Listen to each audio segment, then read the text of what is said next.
abertura, que é no final do primeiro dia, mas achamos que a presença aqui do João e o tema dessa fala merecia um horário super nobre, especial. A gente agradece demais ao nosso mestre João Luiz Vieira, que acho que dispensa apresentações de vir aqui ter essa conversa com a gente. A ideia é que seja mesmo um papo muito informal sobre a tradução de Prazer Visual ao Cinema Narrativo, que foi feita pelo João. Então, o João vai começar trazendo algumas informações para a gente desse processo e depois a gente abre para conversa, exatamente querendo saber tudo de como foi essa tradução décadas atrás e até pouquíssimo tempo, o que a gente tinha disponível de Laura Moura no Brasil. Então, João, muito obrigado. Bom, quem agradece aqui sou eu. É um enorme prazer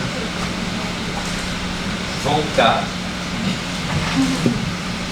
adiante, né, de uma plateia que eu vejo aqui ex-alunos bem antigos aqui, bem antigos, e ex-alunos mais ou menos médio, recentes e recentíssimos também. Bem aqui. Então, enfim, estou muito contente, adorei esse convite, quando assim, é a primeira vez que eu participo de uma abertura-fechamento. Né? Então, é uma abertura, mas é fechando o dia, então é legal. Aí eu vim para cá, estava com uma outra camisa, de repente passei ali, tinha tal camisa do Lessine. Falei, eu vou trocar. Fui ali no banheiro, troquei, vou mostrar para quem não viu, e de repente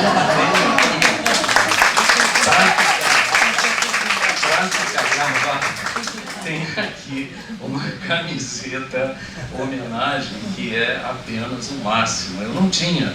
Eu comprei umas 4, dei para meu irmão, sobrinho neto, não sei o quê, e fiquei sem, estava querendo. Aí eu vi ali, estavam vendendo ali a camiseta. Falei, a venda tá boa? Tá boa, porque o recurso da venda dessa camiseta é para ajudar isso, manutenção de equipamentos, então tem uma função assim, não estou fazendo propaganda. Pediram para eu fazer lá atrás, quando falaram, você podia gravar, não sei o que, eu achei meio sem jeito, assim, ficar gravando, venham, não sei o que, não deu, não quis fazer isso. Mas enfim, eu estou aqui, né, fechando esse dia, achei, primeira coisa assim, eu tenho algo um pouquinho mais formal, um pouquinho, né, que eu acho que tem que ser um papo informal e muito baseado na minha experiência, né, com esse texto, não só na tradução, mas depois, o que ele serviu e serve para mim, ainda hoje, né, o que ele abriu para mim, também de linhas de pesquisa, isso lá na graduação, né, e depois com mais força na pós-graduação. Primeiro quando a gente criou o PPG-Com e depois quando a gente passou para o PPG-Sim em 2017, primeiros cursos, disciplinas que eu andei dando ali na pós-graduação. Então é isso que eu vou falar. Agora, antes disso, eu queria falar um pouco do contexto desse texto, entendeu? Que eu acho que era interessante a gente entender o momento em que ele aparece, o porquê desse texto ser considerado o texto mais traduzido ao redor do mundo. Vocês sabiam disso? Em todas as línguas. Claro que tem línguas que não estão traduzindo, não tem isso, mas muitas línguas, entende? Muitas línguas. É considerado o texto mais traduzido ao redor do mundo. Eu acho que dá para entender principalmente se a gente vai lá para trás e pensa no contexto em que ele foi produzido, nessa altura, né? Então eu quero falar um pouco disso, primeiro desse contexto, desse prazer visual, desse tema narrativo, e depois falar um pouco da minha experiência com ele, tá? E aí a gente abre uma conversa, uma coisa mais informal também. Imagino que já está todo mundo um pouco cansado de passar o dia aqui, então fica, enfim. Aí eu vou ver aqui minhas anotações. Eu tinha até pensado em fazer uma linha do tempo, mas eu vou falar dessa linha do tempo que eu acho que é importante, que envolve que envolve, inclusive, o nosso curso, tá? Envolve, inclusive, o aparecimento, a criação, o desenvolvimento do curso de cinema da Universidade Federal Fluminense. Tá? Envolve isso. Está num momento, num contexto e num momento do surgimento desses cursos aqui no Brasil e em outros lugares do mundo também. Tá? Bom, o que eu acho importante, e primeiro aqui pensando no seminário, tá? Eu acho que eu estava conversando com a Nina aqui, quando eu vi a programação toda pronta, né, primeiro que o convite foi genial, eu vou agradecer várias vezes, né, para estar aqui, mas nessa abertura, fechamento, mas quando eu olhei toda a programação, eu fiquei pensando, será que em algum lugar do mundo fizeram um seminário desse alcance, deste tamanho, dessa amplitude, entendeu? Acredito que tenha tido sim palestras, conferências, um dia, talvez de seminários, agora 3 dias de seminários dedicados a um texto, não é nem porque é o da Laura Mulvey, a um texto, né, importante, né, dos estudos cinematográficos, dos estudos de cinema. Eu não sei se tem. A gente estava conversando agora há pouco, talvez amanhã com a Cecília Antac, ela vem amanhã, né? Acho, ou quinta, amanhã. Amanhã é 9 horas. A Cecília, que é muito ligada à Laura Mulvey, é possível que ela responda a essa questão, que é uma questão que eu tenho, que eu acho importante e valoriza muito aqui. Então, primeiro isso. Primeiro, quero deixar registrado isso. E segundo, é que realmente o que me impressionou muito, né, na leitura da programação é ver a multiplicidade, né, desse texto, a multiplicidade de caminhos que ele abriu quando você olha essa programação aqui. É uma programação que foi montada, pensada, né, celebrando os 50 anos desse texto, e de repente está ele aqui, sabe? A gente olha e é muito impressionante assim. O que tem, o que vocês já viram hoje, o que vem aí nos 2 dias, eu acho um privilégio, eu acho que vocês são realmente privilegiados de estarem assistindo aqui um colóquio, né, e estarem na UF, ouvindo de outros lugares, né, para participar desses 3 dias. Adoraria ser aluno da UF, né, para estar presente aqui também. Bom, então, a primeira coisa que eu quero apontar, eu vou falar de datas, essa coisa da linha do tempo, né, é que esse texto, esse ensaio, ele começou, ele é uma versão ampliada de uma apresentação que aconteceu na primavera de 1973, tá? Então, os 50 anos já, não é isso, da versão final, mas a gente tem que pensar que apareceu primeiro, como a gente faz, apresenta, faz comunicação nas socines, não é isso, na Compós, e de repente, ou você amplia, aqui no geral é isso, porque todo mundo aqui deve estar limitado aos 15, 20 minutos dessas apresentações, e depois amplia. Vale a pena ampliar para publicar depois, para não ficar palavras ao vento, né? Então é importante isso. E a outra coisa que eu acho que eu quero pontuar, e eu vou desenvolver um pouquinho, é que ele foi apresentado não em um departamento de cinema, e sim num departamento de francês, ou seja, um departamento ligado a curso de letras, né? E pensando por que isso, né? Porque o cinema começou, os estudos de cinema, quando eles começaram a ser desenvolvidos em programas, não só de pós-graduação, mas de graduação também, né? Ou o interesse por um lado do cinema, um lado de pesquisa, né? de cruzamento de disciplinas, de transdisciplinaridade, por exemplo, ele tá ali muito ligado, ou totalmente ligado à área de letras, tá? Então é estranho, de repente, um texto da teoria contemporânea desse peso ter sido apresentado primeiro num departamento de letras. Então isso tem uma história aí. Eu vou falar um pouquinho disso. Bom, e aí ele introduz. Vamos pensar assim, vou pensar pontos que eu acho que são importantes, são importantes desse texto, né? para a gente depois, eventualmente, conversar um pouco e entendê-lo. Né? Eu acho que, quando eu vi aqui que tem a apresentação de vídeo-ensaios, né? E pensar também na história do nosso departamento, primeiro do curso de cinema, antes da pós-graduação, tem um viés que superpõe, mistura, desdobra, desenvolve, né?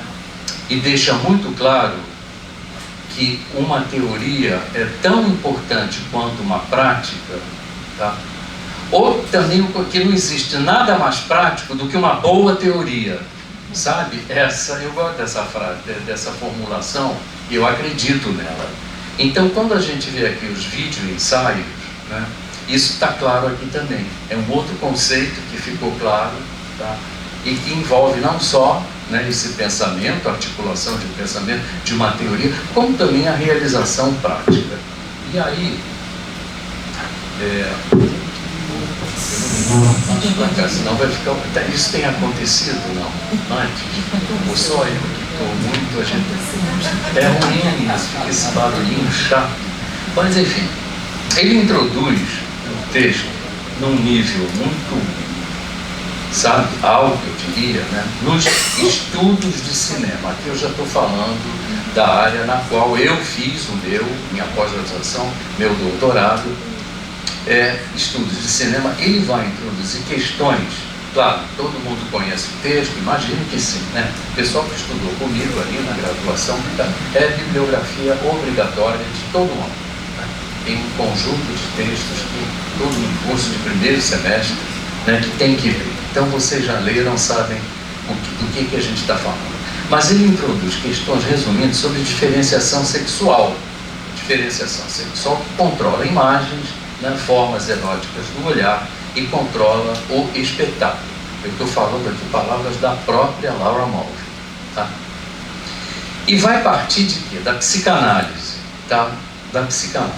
Então você tem aqui uma autora teórica, professora e também realizadora. É importante isso. Esse texto não vem essa ideia de uma superposição entre teoria e prática, ou a ideia de uma proposição prática em cima de uma teoria, está presente, é orgânica, em relação a essa autora que a gente está homenageando aqui nesse colóquio, tá? Ele parte da psicanálise. Então, como cineasta, e também realizadora, e também pesquisadora e teórica, esse texto propõe uma teoria e uma prática, né? Ou seja, entender cinema para desafiar, né, tanto na crítica também, quanto na realização, ao se voltar para uma revisão do passado, né? Ela trabalha em cima do cinema clássico hollywoodiano, né, de uma área, de uma forma muito concentrada, né? Ao se voltar para a revisão de passado e do presente também, quanto na proposição de uma prática desconstrucionista, né, de padrões hegemônicos, tá? Então, sintetizando assim, pontos que eu acho que colocam, né, situam, né, a importância, a originalidade, o peso, por exemplo, dessa formulação, tá? E adiantando um pouco, principalmente num momento de, digamos, de desligamento dessa área de interesse pelo cinema vinda das letras, da literatura, do pessoal que estuda literatura, muito pensado, por exemplo, em teorias de adaptação. Era muito comum isso, né? Também na origem, tanto na Europa quanto principalmente nos Estados Unidos, né? Então, você sabe, esse momento de desligamento para a constituição de uma área específica, né, que nos Estados Unidos se chamou Estudos de Cinema, Cinema Studies, né? É esse o doutorado que eu fui fazer na Universidade de Nova York em 1977, ainda pegando um pouco esse momento de formação, que foi o primeiro curso da Universidade de Nova York, o primeiro curso a oferecer uma pós-graduação em nível de doutorado na área de cinema. Para só. Então, é importante essa ideia dessas datas. Esse curso é de 72, que começou meados de 72, início de 73, vejam, né? Bate com a data desse texto, da formulação desse ensaio desse texto. Está se constituindo essa área como uma área de importância teórico-prática, mas principalmente aí teórica mesmo, né? Estudos de cinema. Lá na Universidade de Nova York, você tem 2 departamentos que são, tem um departamento de produção, que é voltado para a realização, e tem esse departamento que é voltado para pesquisas, para história, para estética, para crítica, né? Que é a área de estudos de cinema. Então, é importante guardar essas datas e guardar e pensar no surgimento do texto num momento em que cinema está se constituindo uma área forte, né, de pesquisa própria. É importante isso, tá? E aí o recurso à psicanálise. Então, o primeiro ponto que eu queria falar, esse eu vou retomar numa ideia de linha do tempo, daqui a pouquinho. E vem a psicanálise. Por que a psicanálise? Entendeu? Nesse momento ali, né, a teoria psicanalítica como instrumento político, tá? Está ali presente no texto dela, nas preocupações dela, né? E um instrumento político contra o quê? O que está por trás desse instrumento político? O que tem a ver contextualmente também o surgimento desse naquele momento? O que está acontecendo naquele momento para vir um texto dessa natureza? Para vir uma autora, realizadora, pensar esse texto. Eu não gosto de usar muito esse adjetivo, porque ele tem um lado, enfim, patriarcal. Um texto seminal é meio... Opa, peraí, é um pouquinho... parece fora de lugar, mas dá para entender o que eu estou dizendo. Um texto, né, assim... fundante, exato. Instrumento político contra o quê? Né? Político contra, né, o inconsciente de uma sociedade patriarcal que estrutura a forma do cinema, né? Estruturou a forma, melhor botar no passado, que estruturou a forma do cinema, tá? E quando ela está falando de psicanálise, já vem até uma também crítica dela mesma, autocrítica e tal, ela está ainda num momento de uma primeira fase da psicanálise no cinema, ainda de fundamentação freudiana, tá? É importante também pensar que ali, pouco tempo depois, 75, sai um exemplar da revista Communication, era uma revista francesa, né, de meios de comunicação de massa. Os cursos de comunicação também estão começando, aqui é 69, né? Na ECA, na USP, é 67, 2 anos antes, né? Aqui já um pouco dessas datas. Mas o vestibular para cá, o primeiro vestibular para a entrada aqui no curso de cinema é de dezembro de 68, vejam bem. E aí a gente começa em março, começou em março de 69. Vejam essas datas, tá? Eu quero desenvolver um pouquinho mais agora, aqui, talvez isso. Então é uma primeira fase da psicanálise, tá? O inconsciente, porque esse estudo do inconsciente. O inconsciente formado pela linguagem, né? Formado pela ordem patriarcal. Então veja, eu quero trazer para cá, né, assim, para servir também como reflexão e eventualmente até tive até, você falou um negócio de curso e tudo, estava pensando quando eu estava redigindo essas notinhas aqui, pensando, tem que ter uma disciplina chamada 1968 e a cultura cinematográfica. Tem que ter isso. É importante para a gente entender não só esse texto, como um conjunto de textos fortes que vão surgir nesse momento em especial. O que a gente tem ali? Ecos de 1968. O que aconteceu em 68, por exemplo, em Paris, né? A gente, de novo, isso pode virar uma coisa de 1 hora, 1 hora e meia. Não vou falar. Não, você vai. Não vou. isso vira uma provocação, entende? Essa ideia de 1968 e a cultura cinematográfica. Eu vou só resumir uma coisa pequena assim, tá? 68, é importante aí, né? O surgimento, né, a partir dos anos 60, né, de uma teoria contemporânea do cinema. É curioso a gente falar de teoria contemporânea já em 68, mas é que a oposição disso está relacionada aqui à teoria clássica do cinema, que vem lá desde os anos 10, né? E vai vindo ali, essa década. 68 muda o paradigma, na década de 60.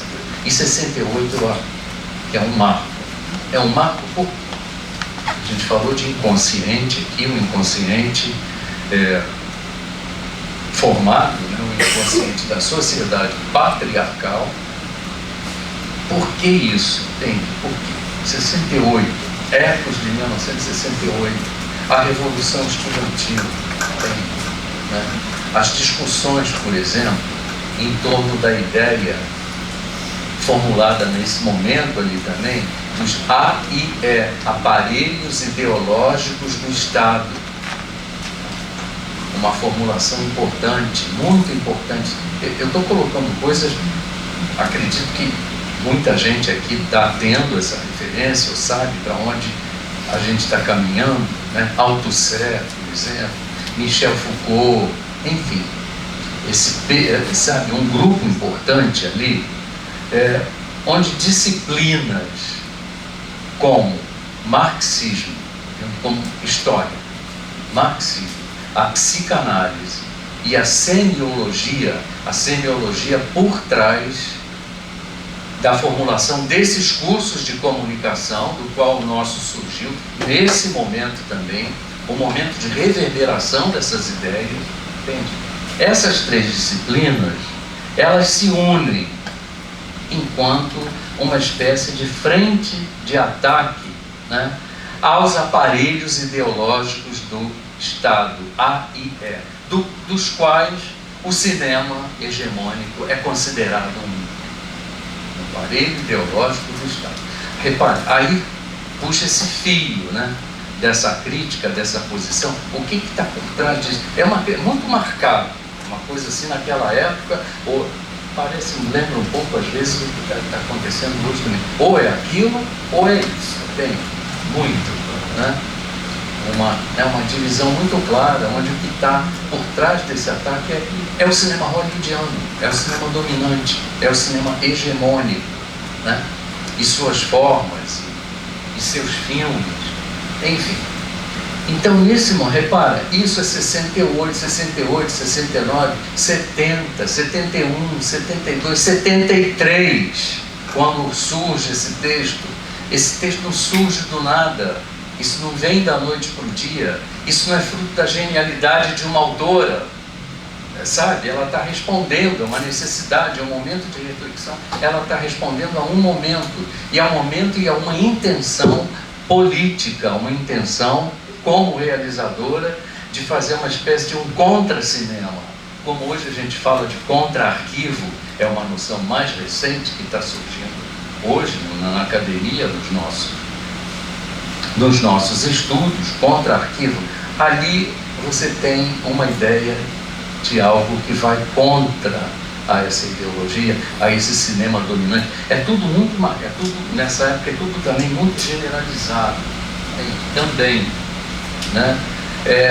E aí ela propõe, nessa crítica, ela vai propor, palavras dela, a destruição do prazer como arma política. Então ela vai falar como aparelho ideológico do Estado, exemplos desses AIE, a escola, a educação, a universidade, que está sendo questionada na França naquele momento, em vários níveis, o hospital, enquanto um aparelho ideológico do Estado, né?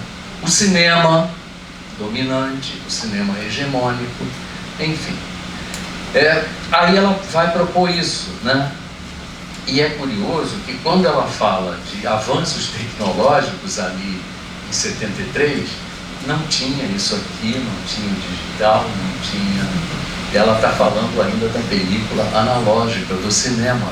E os avanços tecnológicos para ela nesse aspecto aqui do cinema dominante, que é o cinema tradicional, 35mm, o cinema do formato comercial, né, o cinema onde a gente foi alfabetizado em geral por esse cinema, né, e o cinema reconhecido como indústria, né, ela vai opor, e ela fala como um exemplo de um outro cinema, ela vai trazer, curioso, a bitola de 16mm. É muito curioso isso hoje, né? Você fica tentando imaginar o que ampliando essa ideia do 16mm para o digital hoje, o que o digital permitiu, de repente você tem ali vídeo ensaios, né? É legal isso, né? Falar para a Laura Mulvey, né? A gente fazer chegar a ela essa ideia, né? De que aqui no seminário foi um seminário que combinou muito bem teoria e prática, né? E juntou algo que está na origem do nosso programa também, né? Enfim, então ela fala disso, é importante. Você pensa assim, que cinema dominante, cinema hegemônico, cinema industrial, Hollywood, é tudo assim, muito certinho, muito causa e efeito, vai indo, né? E um cinema que sempre restringirá, isso ela propondo para um futuro, uma mise-en-scène formal, que reflete uma concepção ideológica, isso está no texto dela, a questão da ideologia, já falei um pouco disso, está sendo ali, né, discutida, está sendo, né, trabalhada, está sendo desenvolvida, né, o cinema como arma ideológica, né, então reflete, né, esse cinema reflete uma concepção ideológica dominante de cinema, e ela vai opor. Aí ela usa a palavra alternativo, assim como a gente traduziu. Um cinema alternativo está no inglês também, né? Um outro cinema, eu gosto dessa ideia, do outro cinema. Acho bom, né? Como oposição. Radical, um cinema política e esteticamente desafiando esses preceitos básicos do cinema dominante, né? Quando ela voltando aqui para o 16mm, eu acho que caberia, hoje eu pensaria que caberia uma nota para ela lembrar, por exemplo, que em 1943, uma realizadora chamada Maya Deren, quem passou pelos meus cursos lá, vai ter sempre uma aula sobre Maya Deren, entende? Que fez lá o seu clássico Teias na Tarde, Meshes of the Afternoon, em 43, em 16mm. E mais interessante, ela filmou isso no coração da indústria dominante. Ela filmou em Hollywood, ali, entende? Então essa ideia de um outro cinema fica muito claro. Caberia, né? A Laura Mulvey, ela já fez várias revisões desse texto, mas eu acho que nunca botou isso. Mas a gente fala para ela, olha, a gente tem contato. Estou falando, não é brincadeira. Já esteve aqui na UF 2 vezes.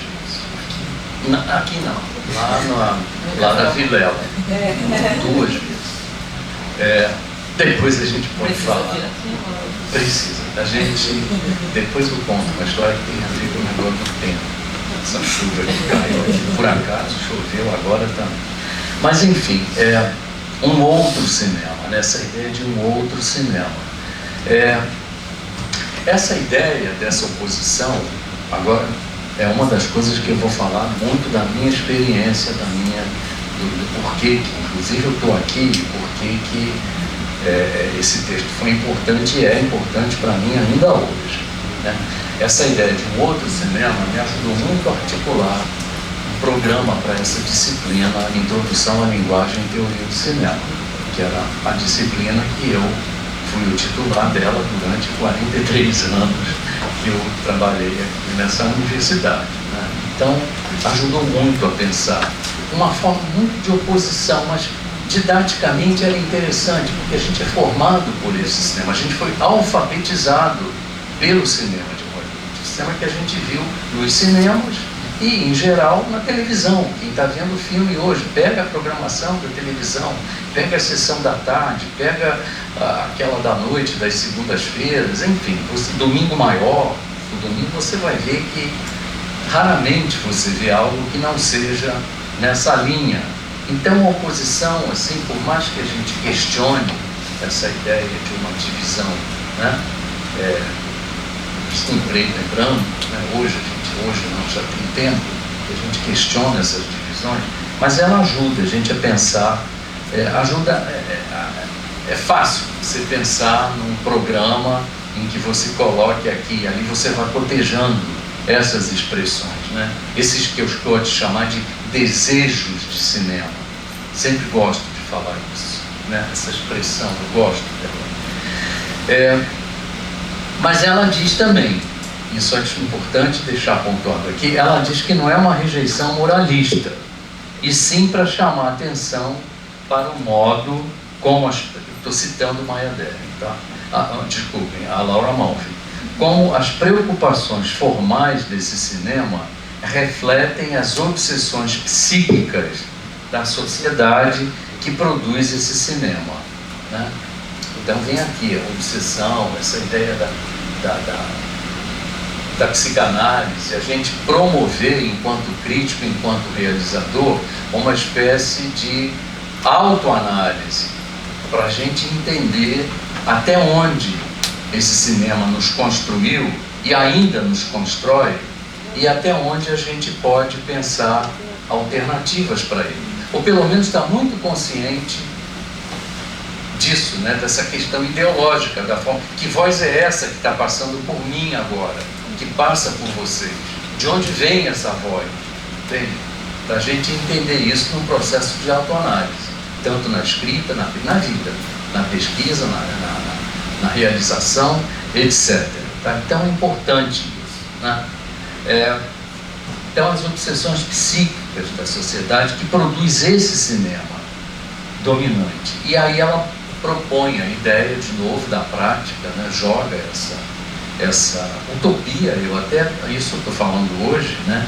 De um cinema alternativo que deve começar pela reação contra essas obsessões e essas premissas.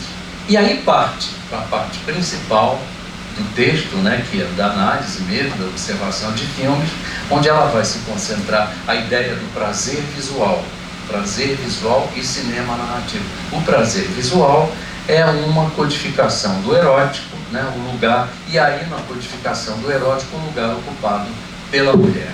E aí vem o interesse, né, inaugural desse texto para as teorias feministas, estou falando agora no plural, do cinema do audiovisual, e trazendo para hoje, né, o lugar ocupado pela mulher. E ela vai falar que esse cinema alternativo tem que se encaminhar ou deve procurar destruir esse prazer, tá? E o que substitui essa destruição? Que ela diz que não é uma questão moral, uma rejeição moralista, não é isso. Ela diz que essa destruição vai trazer uma emoção nova, uma emoção, né, que surge em deixar o passado para trás, sem rejeitá-lo, mas transcendendo formas desgastadas e opressivas, tá? Que trazem, né, como uma atitude, que trazem como um comportamento, inclusive, uma ousadia em romper com expectativas normais de prazer para conceder uma nova linguagem do desejo. Aqui ela diz, nova linguagem do desejo. Eu pego essa ideia de desejo de cinema que eu falei aqui a partir dessa frase, tá? Aí voltando, só resumindo, eu tenho a impressão que já está um pouco grande, eu quero falar só depois do que isso trouxe para mim, né, esse texto, mas eu já vou e falo também, se a pessoa estiver esticando, vai dizendo, tá? Eu quero retomar, eu tinha pensado em até botar isso, mas não tive tempo, né? Uma linha de tempo aqui para a gente guardar essas datas. Segunda metade dos anos 60, 1968 e além, aqueles anos próximos, 1968, dezembro de 68, o primeiro vestibular da UF, aqui. Repara, a gente foi marcado por essa ideia do cinema novo. Repara, final da década de 60, o cinema novo está ali ainda num momento seu de auge, entende? A gente acreditava que o cinema ia mudar o mundo, a gente acreditava nisso, que o cinema era, sabe, a gente está vivendo ali, aqui, o que acontece em dezembro de 68, além do primeiro vestibular para cinema na UF? O quê? Que momento que a gente está vivendo? O que aconteceu ali? Responder. O AI-5 é o momento mais duro, mais cruel, mais violento dessa ditadura que alguns quiseram retornar de novo, que alguns fizeram campanha para ela voltar, né? Recentemente na nossa história. Reparem só, dezembro de 68, né? Esse vestibular da 67, o vestibular da ECA na USP, a mesma coisa. Você acreditando, sabe, esse impulso, esse desejo que o cinema transformaria o mundo, né? Enfim, em 73, Laura Mulvey apresentando esse texto ali, né, nesse departamento de francês da Universidade de Wisconsin, né? 72, 73, a criação desse primeiro programa de pós-graduação em nível de doutorado em primeiro em estudos de cinema, reparem, nos Estados Unidos, né? Nessa terra do cinema, não é isso? Olha como é tardio isso, como é, sabe? O primeiro programa vai surgir ali. Repare, esse momento também, ali também se acreditava nesse programa. Eu estou falando de experiência própria, de novo, né? Eu cheguei ali em 77. Agosto de 77, 4 anos depois da criação desse programa. Fiquei lá 4 anos, no doutorado, depois mais um para defender tese, para terminar, né? Então, 73. Reparem como esse é inseparável desse contexto. É isso que você está criando, você está formulando, está fortalecendo, digamos assim, um novo campo, uma nova área de estudo. Então esse texto eu acho que tem que ser visto, tem que ser revisto, tem que ser pensado, sabe, nesse viés que eu estou trazendo aqui, né? Dentro desse contexto, para reiterar que ele não surge do nada, ele não veio, né?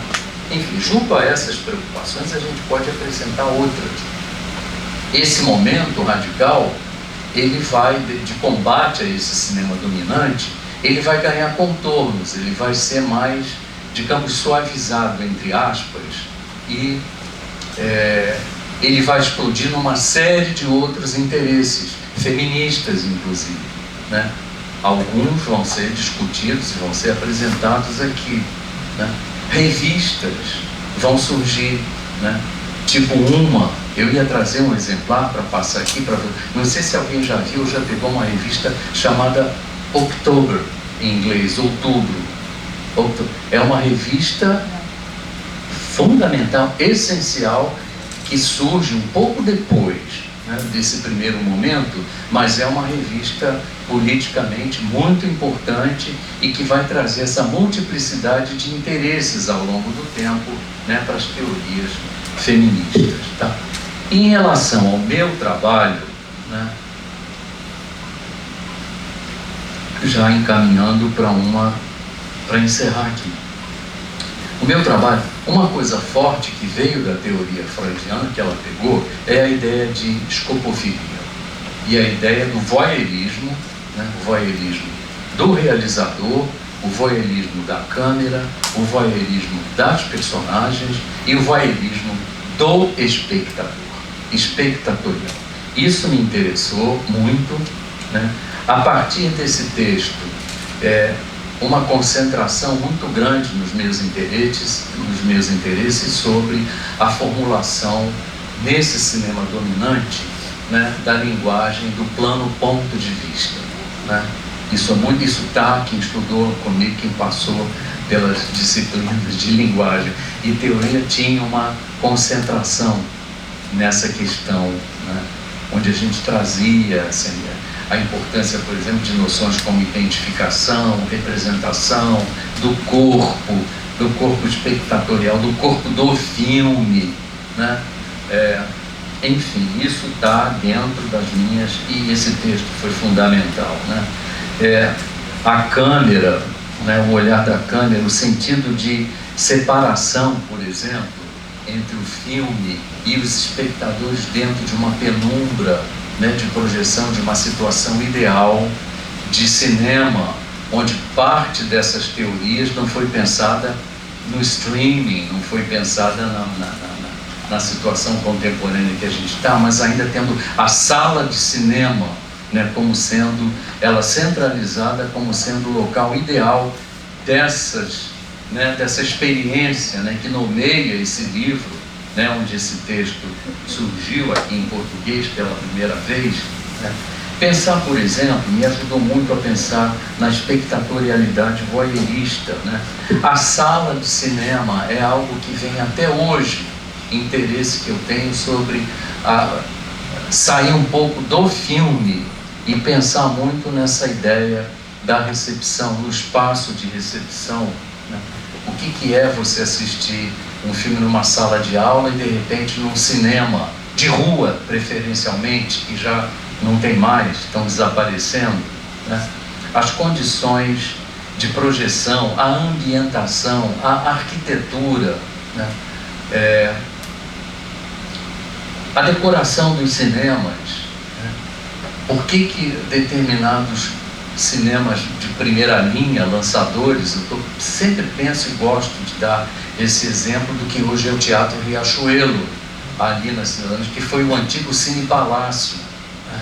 Que era um cinema, depois ele foi dividido nos anos 70 em Palácio 1, Palácio 2, a parte de cima virou Cinema 2 e embaixo a plateia continuou como cinema. O que era você sair da rua, por exemplo, entrar debaixo de uma marquise que anunciava nome do filme, atores, atrizes, às vezes uma frase, horário, censura, e passar por um longo corredor até chegar numa bilheteria. Quem conhece o Teatro Riachuelo dá mais ou menos para reconstruir isso, que está muito ali embaixo, está o piso, está tudo original, mas está muito modificado, né? Ali, por exemplo, naquele corredor você tinha o display dos cartazes das próximas atrações, cartazes em papel, impressos, que vinham acompanhados de um conjunto de 8 fotos de cena que ficavam ali em volta do cartaz e traziam, desenvolviam a imagem narrativa do filme. O que era aquilo? Você ficar parado dentro daquele corredor, vendo o que acontece quando você vê, quando você mesmo cria, aquilo foi feito para você criar a expectativa para você ir lá comprar o ingresso e ver o filme, entende? Aí você passa, compra o ingresso, você anda muito do Cinema Palácio, da rua até a tua poltrona. Realmente a ideia de rito de passagem, ela era trabalhada ali, né? O que é você passar por todos esses estágios onde a luz vai diminuindo, entende? De repente você entrega o bilhete para o bilheteiro, já entra numa parte que tem um tapete com uma densidade X. Aí entra numa antessala de espera grande, toda com espelhos, está lá ainda.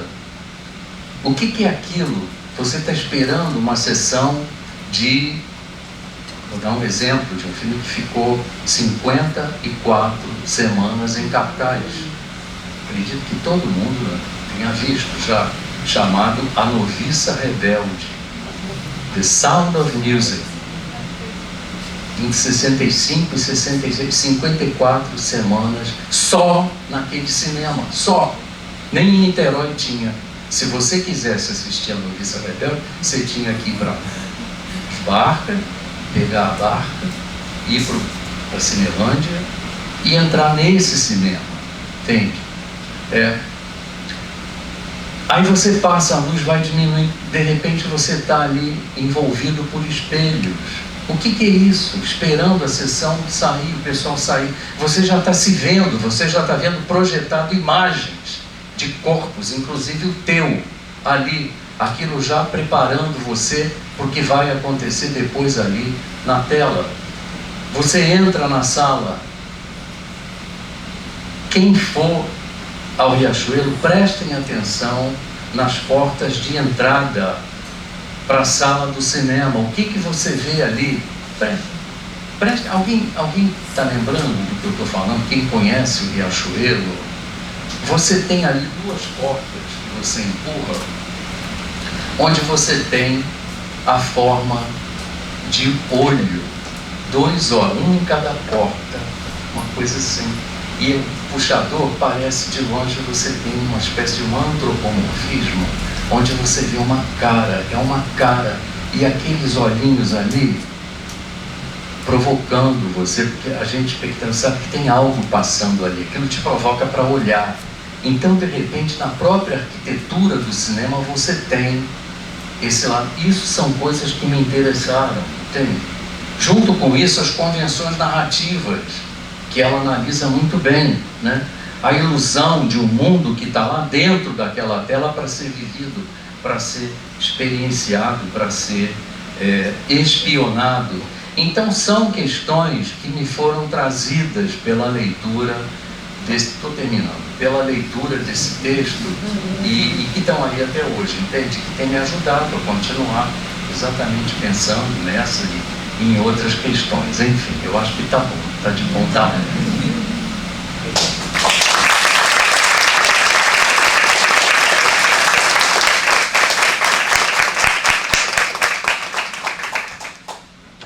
Bom, João acha que está de bom tamanho, nós certamente discordamos e temos muitas perguntas. Eu vou aproveitar o meu lugar aqui para começar, mas a gente pode fazer um bloco aí de perguntas antes do microfone retornar para ti, João.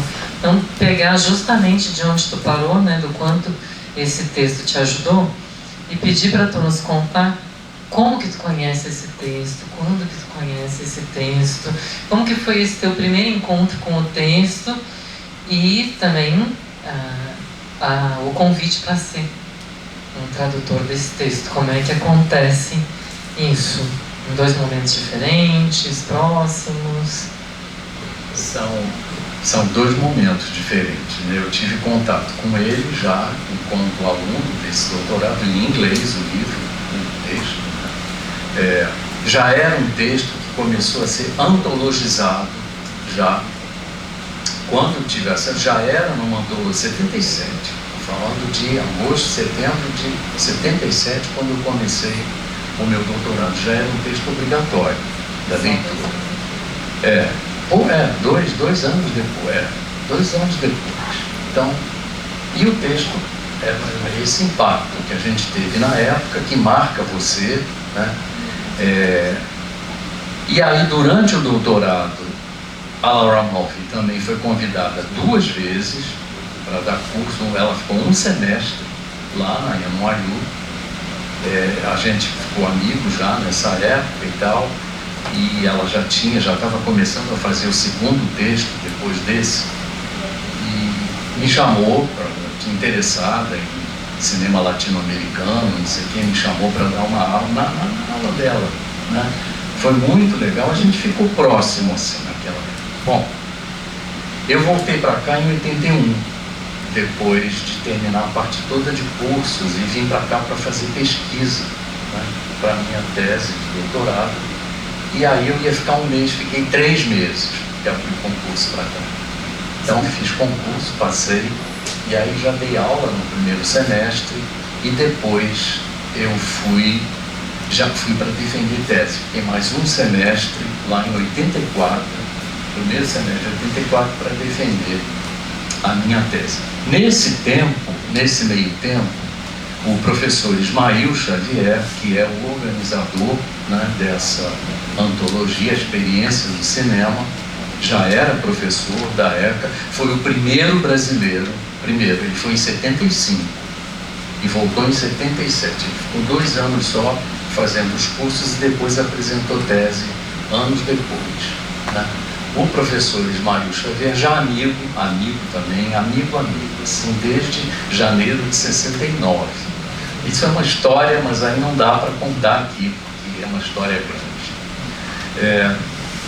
Ismael estava com esse projeto de tentar isso. A gente falava muito sobre textos, o que seria uma antologia, textos em português, a necessidade da gente trazer textos em português que desse, né, um lado didático, né, que tivesse apresentação, que cobrisse um espectro grande, que eu acho que esse livro cobre. Eu acho que ainda é um livro está sempre na nossa bibliografia, importantíssimo para quem quer ser professor, para quem pensa em educação, né? Fora quem gosta de cinema e tal. É um livro primoroso, eu acho. E aí, claro, esse texto veio, sabe, esse tipo de coisa. Você já gostava do texto, já tinha essa ligação. Ismael me pediu 2 traduções, uma do Stan Brakhage, de Metáforas da Visão, está nessa antologia, e o texto da Laura Malfi, que eu fiz com o maior prazer. E aí tinham algumas dúvidas que eu esclarecia com ela, algumas dúvidas. E também a gente combinou que poderiam ter notas do tradutor também. E eu aproveitei isso também para pouca coisa. Mas, por exemplo, todo esse vocabulário da psicanálise, ali que não é, às vezes a gente olha assim, entende o texto, mas não é um texto, digamos, fácil, assim, para quem está começando não é. Você tem que ler, tem que pesquisar coisas, e aí eu botei ali uma nota de tradutor, onde esses vocábulos, em vocabulário da psicanálise, por exemplo, noções, né? Está lá indicado. O que a gente tinha? Um livro que era de Portugal, vocabulário, acho que chamava isso, Vocabulário da Psicanálise, de Laplanche e Pontali. E a gente ia lá, buscando voyeurismo, obsessão, né, esses termos assim, castração, tudo que está citado ali, pelo menos esses principais textos, voyeurismo, né, falou sem ter vários. E ali quem sabe, é um lado didático também do tradutor, é um lado de quem está. É isso. Então o texto foi. E aí foi feita essa tradução, não foi difícil, porque a gente tinha contato direto com a Laura, e aí qualquer dúvida, qualquer coisa, ela esclarecia, foi muito bom. No segundo texto dela, tem um outro texto que saiu. Vou lembrar agora, saiu numa publicação, eu tenho isso em casa, devia ter trazido, que teve uma palavra, era meio quinquilharia, eu não lembro agora em inglês, um negócio que eu falei, mas o que é isso? Ela explicou, falou que ia falar, quinquilharia. Palavras, né? Eu tive que explicar para ela o que era quinquilharia, o que a gente. Enfim. E a história da Laura Malfi, só rapidinho, ela vem vindo aqui 2 vezes, ela lá no Casarão, foi muito bom, né? Uma das vezes, a última em 2011, ela fez a conferência de abertura da Socini. Eu não sei qual era a Socini, em 2011, a gente fez o que? A 20ª agora, não foi a 21ª? Não, agora foi a 29ª, está indo para 9ª já? Então isso devia ser a 11ª, 2011, eu não sei fazer essa conta, Cristian. 15ª. Ela fez a conferência de abertura ali no Forte de Copacabana, era um auditório grande, mas a gente quis fazer a Socini lá, foi pela UFRJ, pela passagem, um lugar bacana. Ninguém que vai ali não esquece mais dessa, né? E aí ela veio aqui também. Foi dessa vez que eu dirigia, nessa época a gente veio de carro. Eu tinha um Fusca verde. E aí, tá a Laura sentada no banco da frente e estava atravessando a ponte Rio Niterói, estava esse tempo aqui. Ela virou para mim e falou assim, mas isso aqui está parecendo o Mar do Norte. Assim, lá no norte da Inglaterra, tem aquela coisa. E não, a gente estava no Rio de Janeiro. Todo mundo acha que o Rio. Aí só para contrapor, já que a gente está entrando nessa história de piada, né?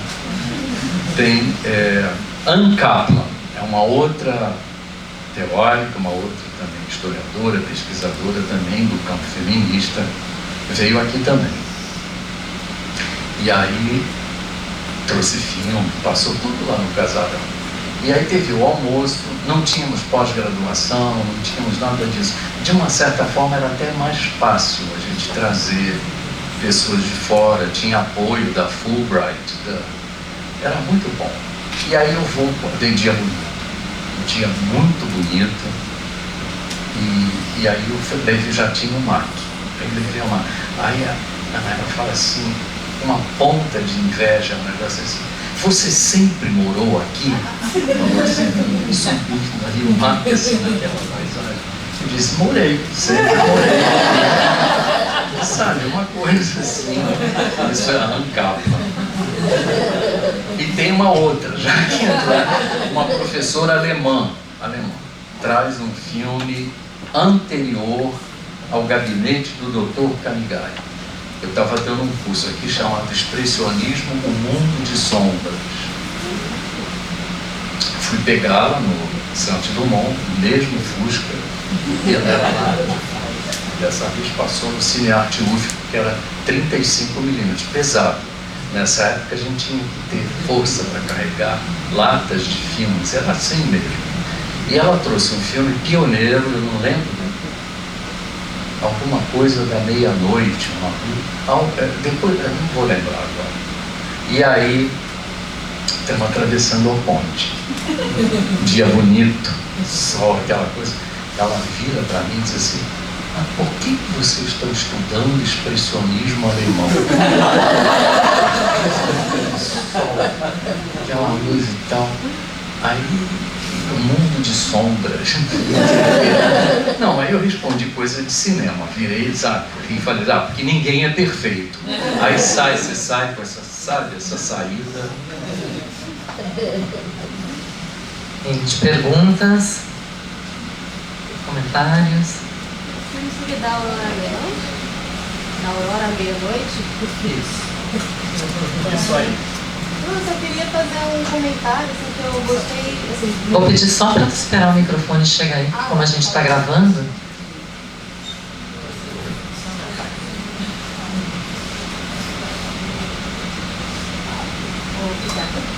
Tá funcionando? Tá. Não, primeiro começar por um comentário que uma vez eu estava num colóquio de cinema brasileiro, eu estava apresentando sobre Rosângela Maldonado e você foi um dos que incentivaram a eu continuar falando sobre a Rosângela e, enfim, hoje finalmente minha tese ficou sobre a Rosângela com a Ana Carolina, né? Eu apresentei hoje aqui sobre a Ana Carolina, mas também queria dizer que eu gostei muito do que você falou sobre da sala de cinema, né, como rito de passagem. E um dos meus interesses, eu estava comentando antes também, que eu queria muito fazer um vídeo ensaio sobre a relação da mulher com a sala de cinema, de um espaço seguro ou não, enfim. E eu queria saber se você tem dicas de onde que eu poderia ler sobre essa questão, né, do espaço físico, né, na sala de cinema, tem algum lugar, enfim, essas reflexões que você fez, de onde vieram, enfim, foram pessoais, enfim.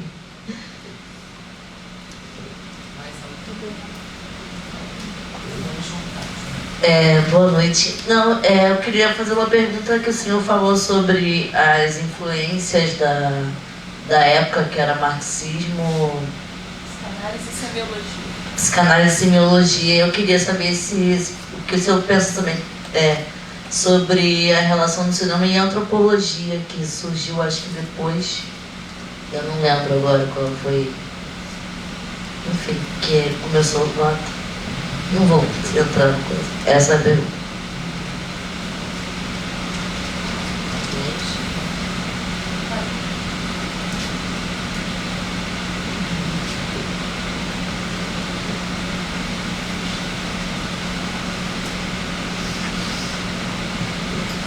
Respondendo a tua boa pergunta, eu apresentei na Socine, deve ter uns 4 anos, nessa linha da sala de cinema, da arquitetura, eu apresentei um trabalho sobre o que em alguns cinemas, aqui Palácio teve isso, né? Em alguns cinemas você tinha algo chamado Powder Room, a sala. Lembra disso, Thalita? Lá, acho que não foi em Campo Grande, acho que foi. Não, foi Na Unila, não. Foi o Vila? Talvez até antes, São Paulo. Foi São Paulo. O Matheus Araújo depois veio comentar comigo, São Paulo. Eu apresentei algo nesse lado que era o espaço feminino também. Tá? Um dos espaços, ou o espaço feminino, se você tinha, nessa época todo mundo podia fumar, né? Se você tinha um lugar para os homens, os cavalheiros, uma sala para cigarro, para você fumar, você fumava até dentro do cinema também, não tinha muito problema. Mas tinha um lugar reservado. O espaço reservado para a mulher era um espaço, é muito impressionante você ver fotografias disso. Eu tenho uma foto do palácio, tá? Onde você tem um lugar para quê? Para a mulher se maquiar, entendeu? Para ela estar apresentável, para ela se parecer o mais possível ao que tinha na tela, tá? Sabe a coisa do Max Factor, da maquiagem que foi desenvolvida especialmente para cinema, entende? Então tinha isso. Tem cinemas, por exemplo, grandes cinemas nos Estados Unidos, na Europa também, mas eu vou citar os que eu conheço mais fora, né? Um grande em Nova York, chamado Radio City Music Hall, hoje é mais espaço de shows, de apresentação, de entrega de prêmios, passa pouco cinema, mas lá você tem o Powder Room, é um cinema de 6.000 lugares, então você pode imaginar o tamanho desse banheiro feminino, entende? Eu não consegui uma tradução direita, sala da maquiagem, não consegui direito uma tradução para isso. O Powder Room, você não vai chamar de sala do pó de arroz. Fica esquisito, mas é isso. Powder Room, mas é isso, é a sala do pó de arroz, entende? Em que nos intervalos e tal, você se recompõe a sua figura, entende? A sua imagem, né? Para você sair nos intervalos e tal. Eu posso te mandar, isso tem um resumo nos anais da Society, tá?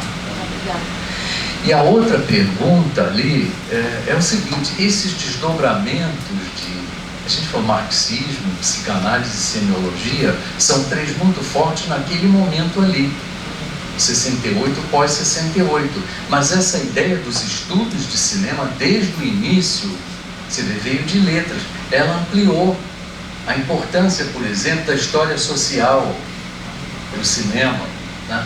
Nas narrativas, questões de representação, de identidade, de subjetividade, né?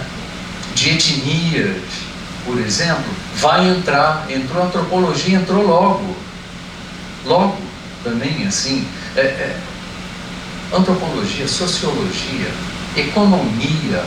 Agora, por exemplo, com essa história que eu estou chamando de, não é a história do cinema, não é isso, porque a grande história do cinema você escreve com H e C maiúsculo.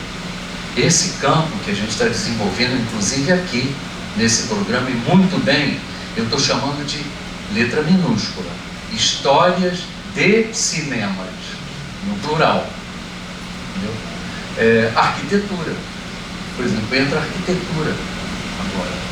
Eu tive recentemente, já tem 1 ano e meio, numa banca de mestrado na Federal de Santa Catarina, onde tem um trabalho que veio da área de geografia, olha só, desenvolvimento urbano sobre cinemas da área do noroeste de Santa Catarina. A questão da madeira, da geografia, mesmo do desenvolvimento urbano de cidades, o que era, perguntas que eram interessantes, o que era você exibir numa área rural, filmes que mostravam uma modernidade do cinema, desse cinema dominante, isso, um filme mudo, mostrando Nova York, sei que, num cinema onde os animais ocupavam a parte de baixo do cinema, de madeira. Embaixo você tem animais, em cima você tem. Sabe esse tipo de coisa? Esse tipo de contraste? Isso vem aí vem da área de geografia e desenvolvimento urbano. Então, Sabe, o campo é grande. Desde o início, essa ideia de transdisciplinaridade não é interdisciplinaridade, não. É trans. Uma coisa mistura com a outra. Uma vai se superpondo à outra. Entende? Isso está presente já nos estudos de cinema nessa área. Tinha uma dúvida sobre a resposta que você mandou para ela. Eu queria saber se nesses espaços femininos que eram de maquiagem existia tipo mulheres fumando, estavam fumando aí. Se tinha mulher fumando? Ou se ela tinha que ir para parte eu nunca masculina. entrei nesses espaços. Aí, mas não lembro de ler também algo sobre, mas as mulheres fumavam. Eu fiz aí também. Imagina, você tem que pensar numa situação ideal, fazer realmente hipóteses, sabe, intervalo, filmes grandes que tem intervalo, né? Grandes filmes, existia intervalo, tipo uma coisa, ou entrada e saída de espectador também, entre sessões, né? Imaginar essas salas cheias, não é uma mulher sentada em cada, é muito interessante, são espelhos, banqueta, mesinha. É muito interessante você. Isso vem do teatro também. Não é próprio do cinema. Isso tem uma origem também no teatro. Entende? Essa coisa da visibilidade. Só que o cinema vai acentuar muito isso por conta do estrelismo, de coisas da estrela. Entende? Vai ter muito isso. Mas você pode imaginar, por exemplo, não só uma cena, não, mas mulheres conversando, mulheres batendo papo, fumando e tal. Mas a tua pergunta é exatamente qual era a tua curiosidade nessa questão? Nessa questão de era fumar de cigarro. De se a mulher ela fumava, podia nesse espaço ela poderia fumar, ou se ela teria que ir se deslocar para um outro local. Eu vou botar, eu não li nada sobre isso, tá? Mas eu acho que a mulher, e a gente vive num momento em que realmente o cigarro é condenado. Mas eu imagino as mulheres fumando, sim, se fuma mesmo, né? A mulher moderna, aí usando uma das coisas que caracterizava a mulher moderna, melindrosa, era o cigarro. Então, claro, fumar devia comprar cinema nesses espaços. Mas não era considerado uma coisa masculinizada? Não. Charme, você pega Marlene Dietrich, os filmes dela, há momentos em que a narrativa para ela acender o cigarro e nada acontece. A Laura Monk comenta isso.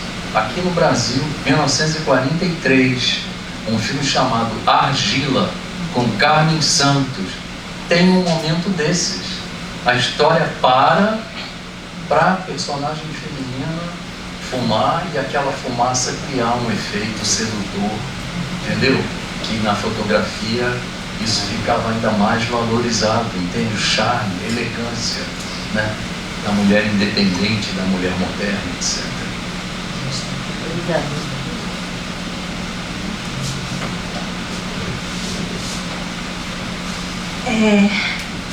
Muito bom te ouvir, é sempre um prazer.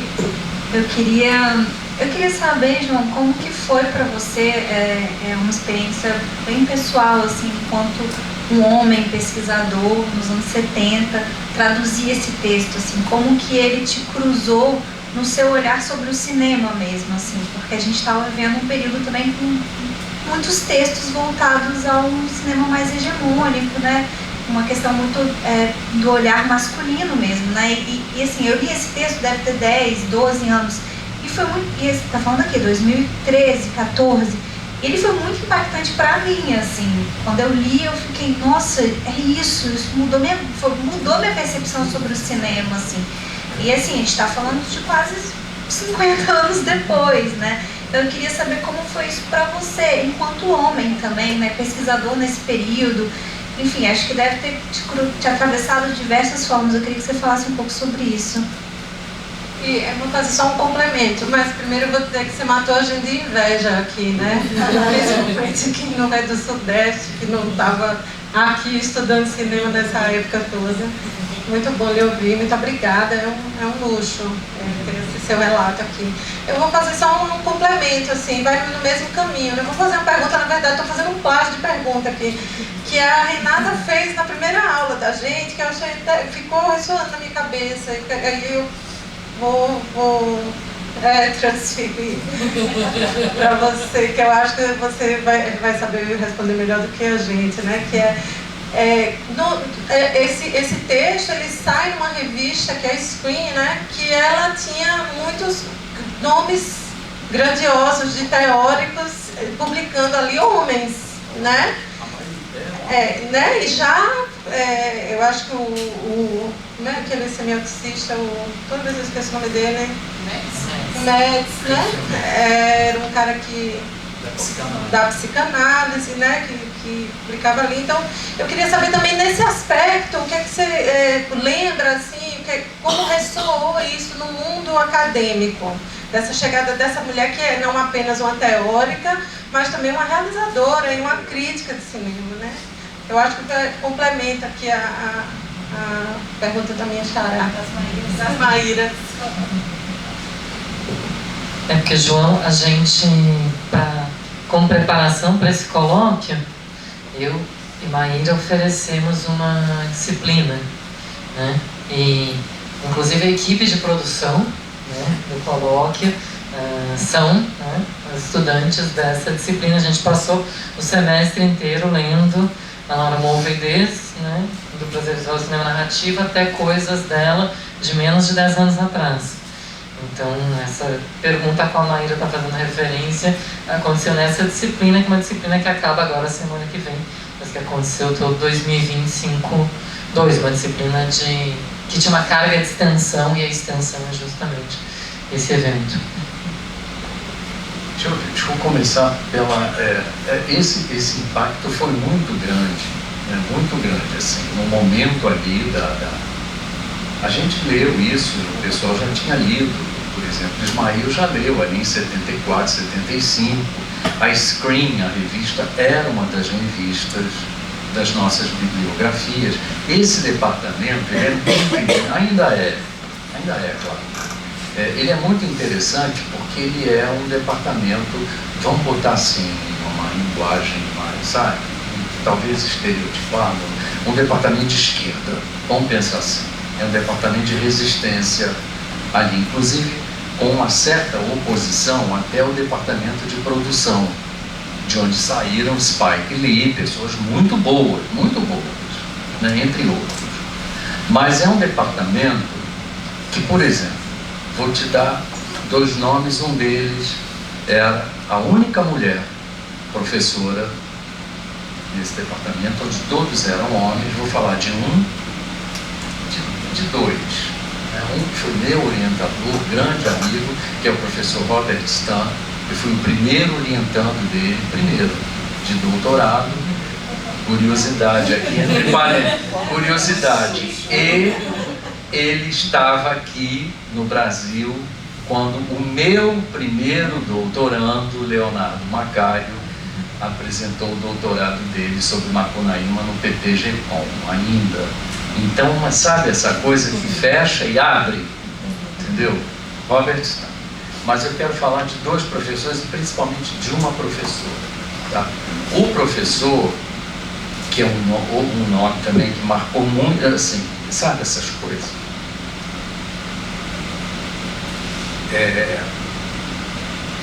Um professor, você imagina, foi apenas aluno de Eisenstein. Apenas, entendeu? Foi quem levou o encoraçado Potemkin para Nova York. O professor Jay Leiter, J-A-Y-L-E-Y-D de A, Jay Leiter. Então, imagina, escreveu um livro sobre um grande livro, né, sobre a história do cinema russo e soviético. Jay Leiter, Kino, o nome do filme, do livro, e depois tem isso, uma história do cinema russo e soviético. Você pode imaginar. Escreveu outro livro dele, o segundo ou terceiro, é sobre o cinema chinês. Grande, toda coisa assim, muito grande. Então, só para você ter uma ideia de como essas coisas também não vêm do nada, entende? E a outra professora que eu tive, chamada Annette Michelson, que foi a orientadora do Ismail, era outro nome. Esse texto da Laura vem via Annette, muito ligada, ela vem de uma formação francesa também, né? E, enfim, então você tem ali um departamento sendo criado nesse momento de ebulição, sim, dessas teorias, sabe, tudo novo, de que disciplinas vão, o que vai ser esse currículo, como é que vão ser as provas, como é que vai ser o percurso de um aluno de doutorado dentro desse programa. Tudo isso é novo, tudo isso está sendo testado, algumas coisas com erro, outras não. A Annette, por exemplo, o primeiro curso que ela deu era seminário de dissertação de doutorado. Lá, doutorado é dissertation. Não é dissertação aqui, é mestrado, né? É dissertação de doutorado. Então, a primeira pessoa que deu essa disciplina, ela dava na casa dela, éramos poucas pessoas, ela ia, sabe, era aquela coisa muito íntima, e de muita discussão, muito bom, onde cada éramos 7 ou 8 alunos, nessa primeira vez que isso foi oferecido. Um lia o projeto do outro, isso é importante, e a primeira tarefa que a gente tinha era ler o departamento estava ainda no início, as primeiras teses estavam começando. A gente tinha que ler a tese, qualquer uma que a gente escolheria, e fazer a crítica da tese. Isso supervisionado pela Annette. E foi a Annette que trouxe. Repara só como essas coisas, né, fazem uma linha, tem uma... De novo, não surgem do nada, não sabe? Então marca você sabe, essa coisa, antes ou depois, é uma coisa que muda a tua vida, né? Não sei se eu respondi. Estou falando muito pessoal, né? Uma coisa, a gente está falando de coisa muito pessoal.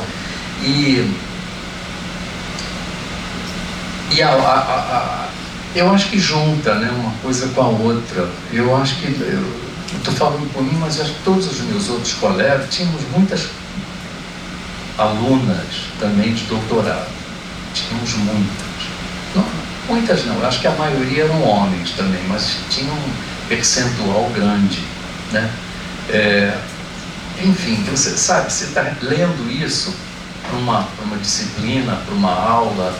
Por exemplo, quando uma coisa que me marcou muito também pessoalmente, quando eu li o texto, foi dado para ler, foi feito seminário e tal, a primeira coisa que eu fui fazer foi rever Um Corpo que Cai e Janela Indiscreta, entendeu?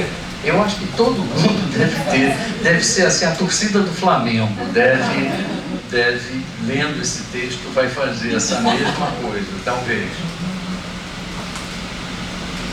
Mas aí o impacto vem nessa revisão que você, por exemplo, ali junto com essa teoria de cinema contemporâneo. A Annette dava isso, cinema soviético, o cinema de Vertov, eram as disciplinas que a gente tinha. Cinema brasileiro, Brazilian Cinema. Eu era o único brasileiro adorava, e você sabia tudo. Sabe? E os colegas, Macunaíma, a experiência, você via em película, você via numa moviola. Estou eu no meio da moviola, não era muito, cercado 5, 6 ou 7, não lembro, todo mundo com 500 mil perguntas sobre Macunaíma, entende? E você ali respondendo tudo isso. Então isso, sabe? Mas aí o texto, que você está perguntando, o texto vem de uma professora muito importante, dessa visão também de uma contracultura, de um contra-cinema, como isso era, sabe, na verdade também, um departamento, tinha um professor de história de cinema americano, claro, tem que ter, e tinha um professor que era colecionador, ele tinha filmes que os estúdios não tinham, e que para fazer alguma mostra no Museu de Arte Moderna de Nova York, pediam a ele, que emprestava os filmes. Entendeu? Ele levava esses filmes, tudo é perigo. Ele está falando de filme, sabe, de sala de projeção, com projetor lá atrás, auditório desse tamanho, alguns maiores, alguns tinham uns 3 ou 4. E você, tudo é filme, entende? Perigo. Então tem esses professores também, entende? Cinema italiano, bom, tinha muita cinema italiano, cursos que eu fiz, né? Cinema italiano, cinema de John Ford, eu fiz isso, eu gosto muito.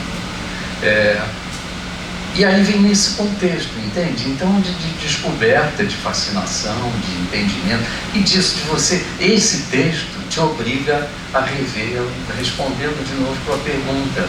Coisas que você adorava, gostava, você passa a rever, continua gostando, mas vê essa coisa que ela fala da destruição do prazer, é tudo muito forte, entendeu? É tudo, nessa época era tudo, sabe, bem marcado mesmo, um negócio. Depois melhorou, depois só, sabe, isso vai se desdobrar numa série de outros interesses, como eu falei. E essa divisão muito grande também acaba... Mas está lá, entende? Essa ideia de um outro cinema, de uma outra... Está presente, né? Triste.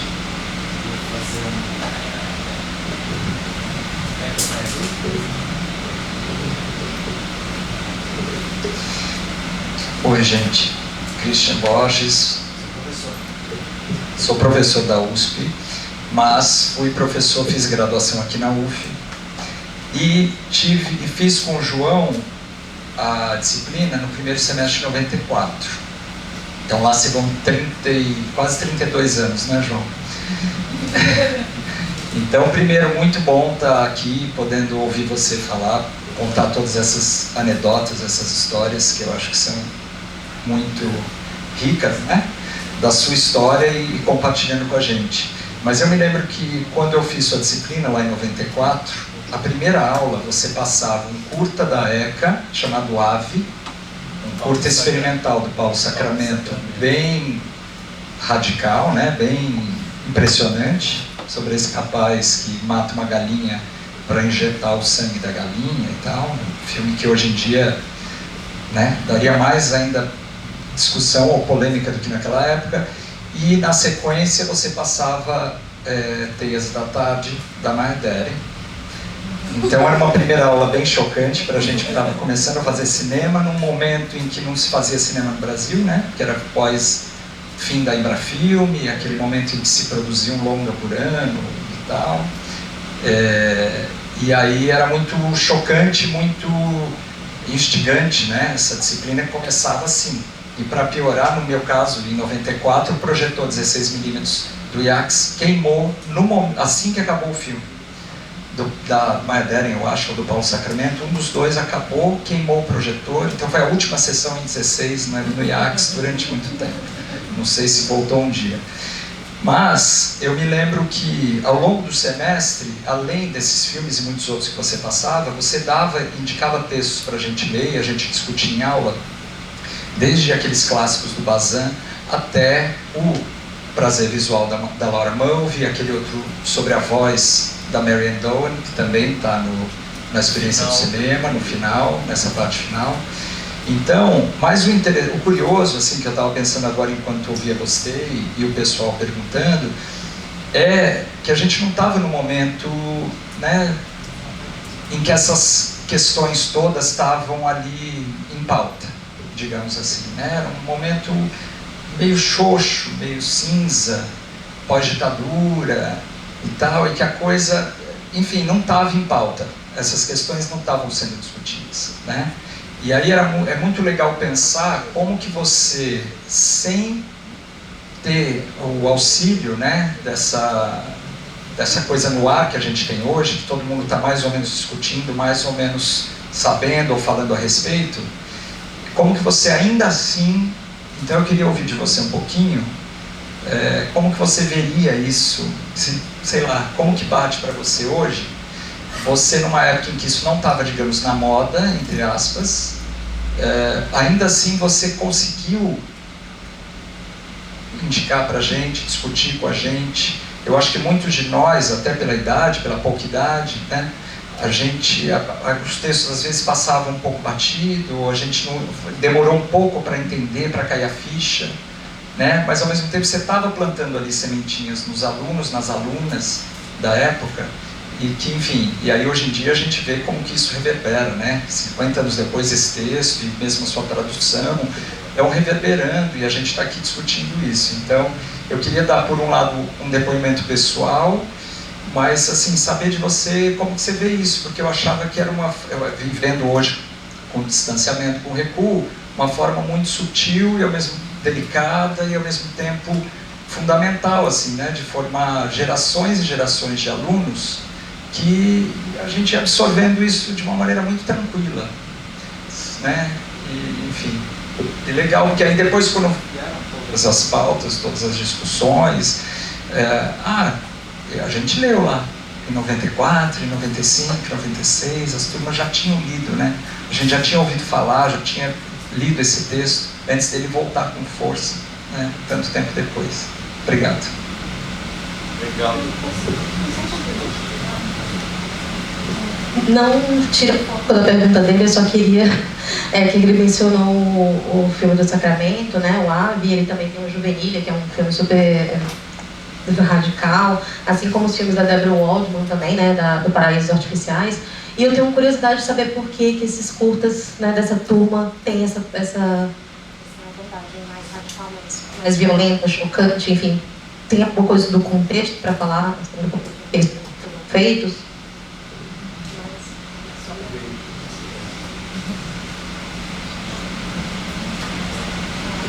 Eu vou só me somar muito rapidamente, porque acho que o Christian trouxe, através do depoimento dele, algo que quando a gente fala da nossa experiência de UF, as pessoas ficam um pouco chocadas de saber que a gente leu esses textos com o João e Vilmaia Deren num primeiro período, num momento em que essas questões absolutamente não eram discutidas, não eram faladas, não trazia status para ninguém fazer isso, talvez até um pouco pelo contrário, né? E João, né, pelo menos para a minha turma, além de nos apresentar Maia Deren e Laura Mulvey, apresentou Bell Hooks também, que depois, muito tempo depois, começa a circular os textos dela, ainda sem tradução, né? A gente tinha que, enfim, se virar naquele mundo pré-tradutores da internet para conseguir ler essas xerox, alguém conseguia em espanhol, alguém conseguia em inglês, o João, né,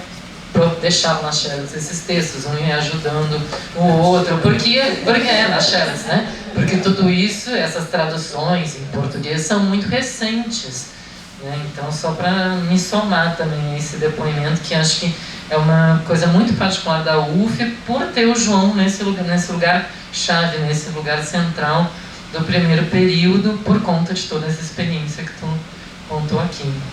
Acho que muita gente que fez cinema foi ler esses textos na pós-graduação, foi ler esses textos muito tempo depois. Vou tentar responder um pouco rápido também, porque acho que já está também. Tá. Não, eu tenho. Ele tem um chamado de João, ele tem um chamado de família, a gente daqui não te ouvia tanto. Deixa eu ver, é difícil responder, Christian, assim. Eu estou num momento, Christian, de, claro, a coisa da pós-aposentadoria, ainda num momento de transição, e muita coisa vem desse tipo de depoimento, de encontros, de repente, que você vai, entendeu? E o ano passado, aquela tal medalha Paulo Emílio, no Festival de Brasília, de repente vem um ex-aluno de Goiânia só para assistir aquilo e começa a me falar, porque aquilo, eu não lembrava dele. Já um senhor também, um negócio das primeiras turmas lá de trás, eu não lembrava, não, porque aquilo que o senhor falou lá, não sei o que, me marcou, não sei o que, eu não sabia o que eu falei. Tem tido muito esse tipo de coisa, entende?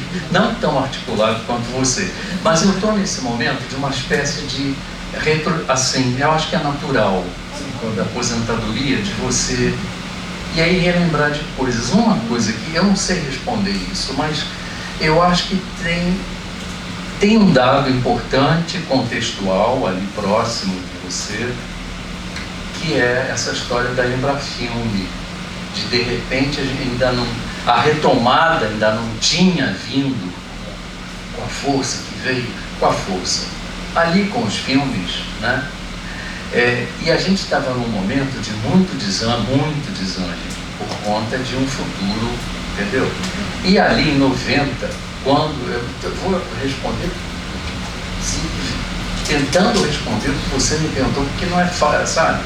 É uma coisa de retrospectiva e tal.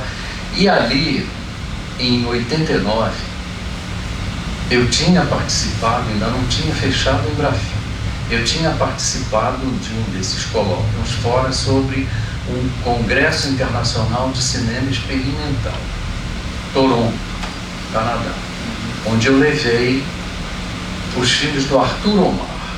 Nunca tinham sido exibidos fora do Brasil, entendeu? Eles tinham me convidado, me pedido para fazer uma curadoria assim, cinemas da América Latina, cinema experimental, entendeu? Enquanto outros programas eram retrospectivas de Hollis Frampton, de cineastas. Aí vira assim, América Latina, entendeu?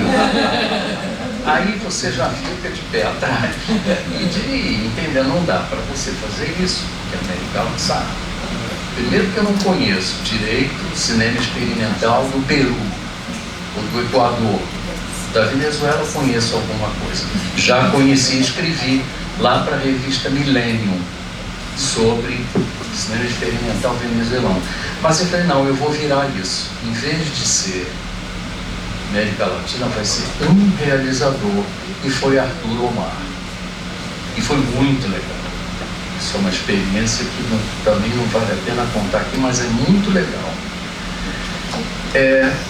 E aí lá conheci, isso em 89, conheci um realizador alemão, Christoph Janetzko, que estava desenvolvendo, com o apoio do Instituto Goethe, tinha acabado de desenvolver uma oficina de cinema experimental nas Filipinas.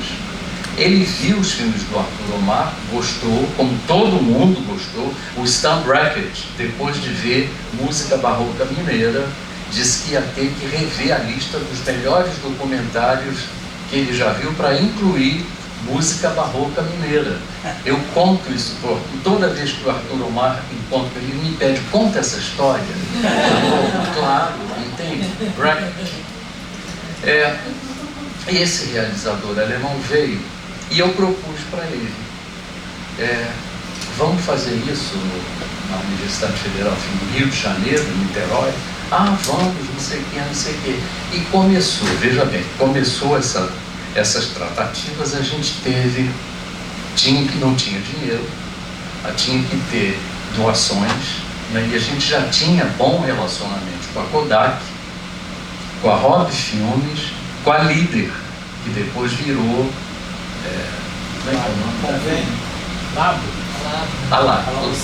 Lagossi. Isso, Lagossi. Você lembra disso, Guilherme? Você vai lembrar disso, você pode até dar. Você lembra bem disso. E aí a Kodak deu filme, a Rob Filmes, a parte de sonorização, a Líder revelou. Repare, a gente conseguiu, formou isso e veio Christoph Janetzko com três ou duas, Guilherme, não lembro, acho que 3. O quê? Câmeras 16mm. Eu acho que veio com 2 ou 3, mas porque a gente também tinha 2 aqui também. Nós 2 ou 1, não lembro. A gente tinha aquela Bolex e a Arri. E a Arri, né?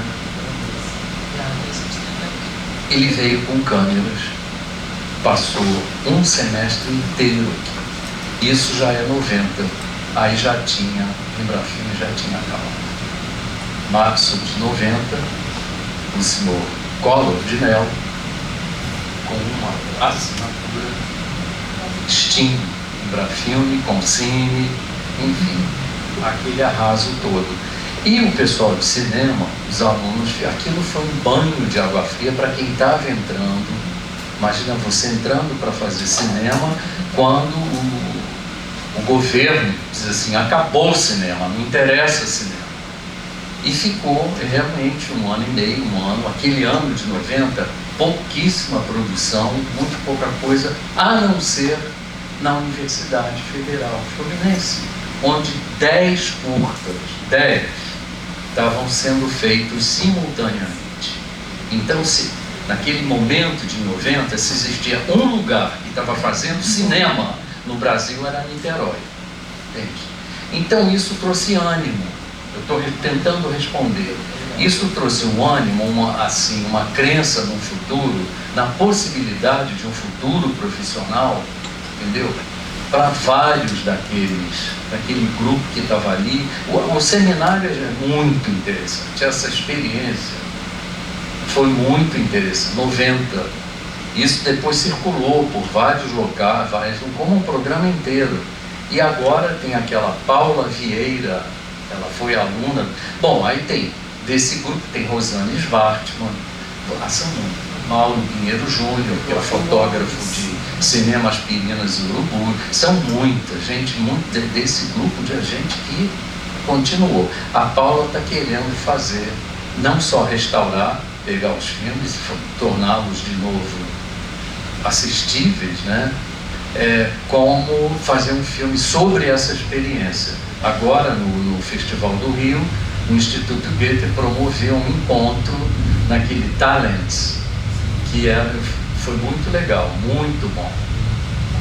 Mas eu não sei, sabe, essa coisa do entusiasmo, de trazer, de estar atento a essas coisas, talvez isso responda. E para responder a sua pergunta, essa violência, sim, tem essa da violência, mas tem outra coisa interessante também. Esse é um momento ali, 94, 95, de uma certa época, vamos botar assim, com muitas aspas, de uma época de ouro do curta-metragem no Brasil. Porque é um momento onde, por um período, a gente teve uma legislação que obrigava o curta brasileiro junto a um longa estrangeiro e parte da renda, uma parte da renda voltava para o curta, para a feitura de mais curta-metragens. Então, o filme ia avitar um pouco, eu não lembro se era 16 ou 35. 16, 16? O Juvenil é 35. Juvenil é que é 35. Então tem aí também, isso já está na retomada, já está...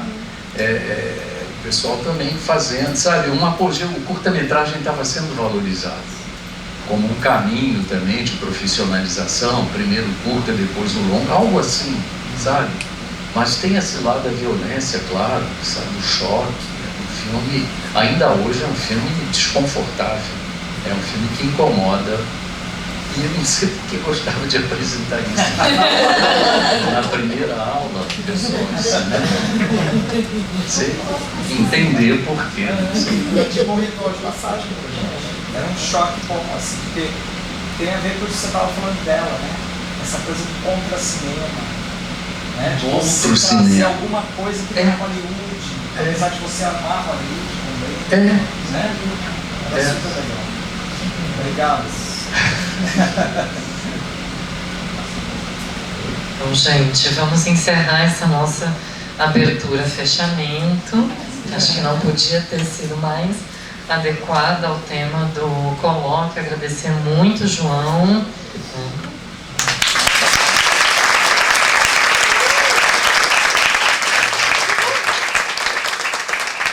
Agradecer vocês aqui que estão ao final do dia inteiro enfrentando tempestades e afins, e esse auditório está cheio até agora. Agradecer a equipe, que hoje tivemos vários perrengues, como costuma acontecer nos primeiros dias de eventos, estão vários perrengues, mas estamos aqui. E amanhã às 9 retomamos com a mesa Cinema Além dos Filmes, né? Vamos falar de crítica, de curadoria, de tradução de Laura Mulvey também. Então, convidamos todo mundo a estar aqui às 9 e nós vamos ter, né, essa mesa 4, Cinema Além dos Filmes, mesa 5, Experimentações de Linguagem, que é a mesa que vai ter alguns dos vídeos ensaios que vão ser exibidos no colóquio, a mesa 6, Entre o Erótico e o Pornô, mesa 7, Sexualidade e Subversão Queer, e a atividade da noite vai ser o lançamento de livro Fotógrafas, uma ciranda no Recife, que a gente tem a honra de contar com a autora. Então não percam que o dia de amanhã também vai ser tão bom quanto hoje. Só sem o João. Mas se ele quiser vir aqui amanhã, a gente aceita também.